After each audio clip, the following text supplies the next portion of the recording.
வணக்கம் நம்ம சீர்காழி மக்களே, உங்களுக்கான ஒரு சூப்பரான செய்தி காத்துக்கிட்டு இருக்கு. ஆமாங்க, நம்ம சீர்காழி மக்களோட அழக இன்னும் மெருகேத்த அட்வான்ஸ் அம்சங்களோட உங்களுக்காகவே பிரத்யேகமா திறக்கப்பட இருக்கு ஃப்ளஷ் யூனிசெக்ஸ் சலூன். இதோட பிரம்மாண்டமான திறப்பு விழா வர அக்டோபர் 24, 2025 வெள்ளிக்கிழமை அன்னைக்கு கோலாகலமா நடக்க இருக்கு.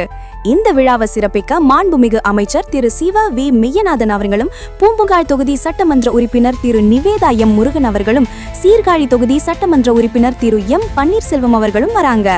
நம்ம சீர்காழி திருமஞ்சன வீதியில ரோஸ் மகால் பக்கத்துல புற்றடி மாரியம்மன் கோயில் பின்புறம் தான் நம்ம ஃப்ளஷ் சலூன் கம்பீரமா உங்களை வரவேற்க காத்துக்கிட்டு இருக்கு. பெண்கள், ஆண்கள், குழந்தைகள்னு உங்க ஒட்டுமொத்த குடும்பத்துக்கும் ஒரே இடம். Hair cut, hair colouring, facial, keratin, smoothening, nails extension எல்லா விதமான நவீன அழகு சேவைகளும் இனி இங்கே கிடைக்கும். அது மட்டும் இல்லைங்க, திறப்பு விழாவை முன்னிட்டு அக்டோபர் 24 இருந்து 31 தேதி வரை எல்லா சேவைகளுக்கும் 30% வரை சிறப்பு தள்ளுபடி இருக்கு. இந்த அரிய வாய்ப்பை யாரும் தவற விட்டுறாதீங்க. அக்டோபர் 24 அன்னைக்கு எல்லாரும் கண்டிப்பா வாங்க. ஃப்ளஷ் சலூன், உங்கள் அழகின் புதிய அடையாளம்.